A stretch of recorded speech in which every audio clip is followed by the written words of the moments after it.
Good day, friends. Over the years, I have not been a huge fan of the horror genre, being generally more interested in science fiction, fantasy, and action.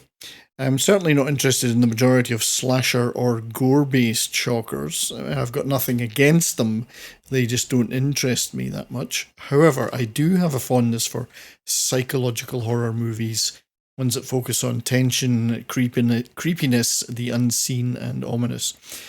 Movies that mess with your mind rather than throw blood at you. Examples would be The Shining, Psycho, Jacob's Ladder, Stir of Echoes, In the Mouth of Madness, and so on. And movies at the science fiction end of the horror scale, such as Event Horizon, The Thing, and Alien. So, in my exploration of modern Indian cinema, I was intrigued by the recommendation of 2018's Tumbbad, a Hindi supernatural themed period movie directed by Rahi Anil Barve. And I was not disappointed, as this is an excellent and unique movie. Now, please note there will be some spoilers ahead, but I will try to avoid critical plot details. Now, the production of the movie was a lengthy and difficult journey, with Barve first working on a treatment back in 1997. And together with producer and lead actor Soham Shah, a version was filmed in 2012, but they were not happy with it and rewrote and reshot what we see today, which is the 2018 release.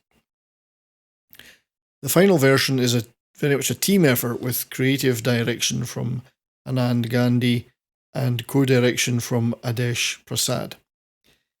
It was filmed on a budget of only $660,000 US, and the first thing that strikes you is how amazing it looks.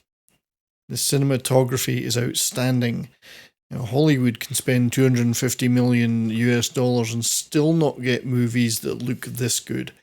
Whether it's the doom-laden, rain-soaked exteriors or the womb-like lair seen later in the movie, it looks great. And the cinematographer, Pankaj Kumar, does have a great track record, including 2014's Haider and the upcoming Brahmastra, which, if the trailer is a guide, is going to look fantastic. Now, Tumbbad is a story of greed, desire, and family secrets. It begins with a prequel, where we are introduced to the goddess of prosperity, who bestows unlimited wealth in gold and unlimited food in grain. She gives birth to millions of gods, but her firstborn, Hastur, tries to steal all the gold and grain for himself. He acquires the gold, but is stopped by his siblings from getting the grain, which leaves him perpetually hungry. And rather than destroy Hastur, though, his mother imprisons him in her womb and condemns him to be forgotten and never worshipped. The unlucky village of Tumbbad is situated where her womb has been for millennia.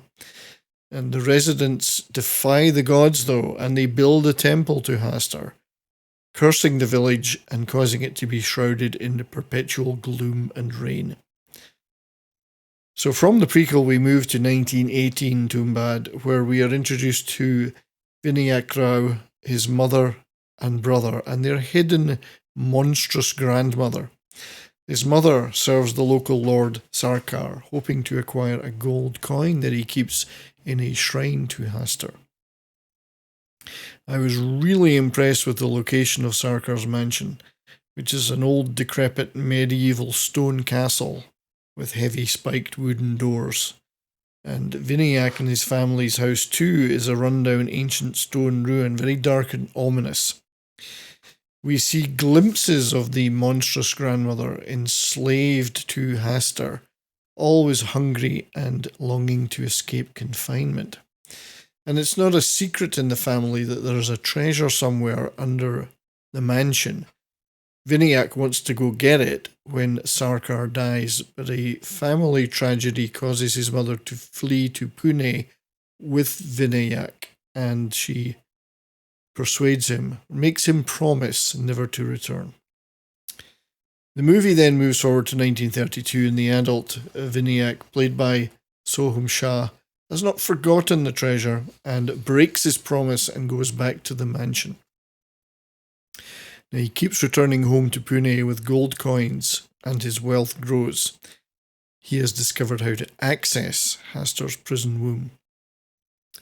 The movie eventually moves to 1947, and Vinayak has a 14-year-old son, Pandurang, who he trains to go with him. His desire for the gold again overrides his concern for his or his son's safety. He has been driven by his lust for this gold for decades.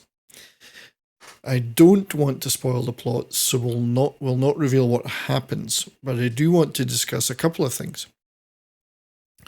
When Vinayak first returns to Tumbbad in 1932 and fights his way into their overgrown old house and discovers what has happened to their abandoned grandmother, the set and visuals are brilliantly done, and it's very creepy and disturbing. It's a fantastic few minutes.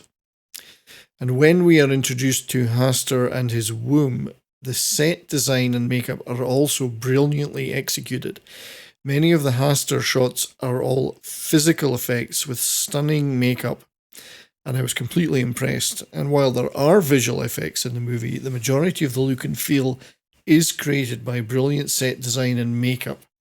Hastur is unique. In fact, the movie itself is very unique, very unlike anything else, and that's a fantastic achievement. So given its low cost base, the movie looks fantastic. This also allowed it to make a good profit on cinematic release. And if you're a subscriber to Amazon Prime in North America, you can certainly stream it there. And I very much enjoyed it. And as I say, it looks and feels fantastic. So congratulations to the filmmakers on such a low budget, making such a fantastic looking film. And a particular bravo to the set designers and makeup people. Anyway, thanks for watching this video. I appreciate it very much. If you enjoyed it, please consider leaving a like, comment, and subscribe. Until next time, take care.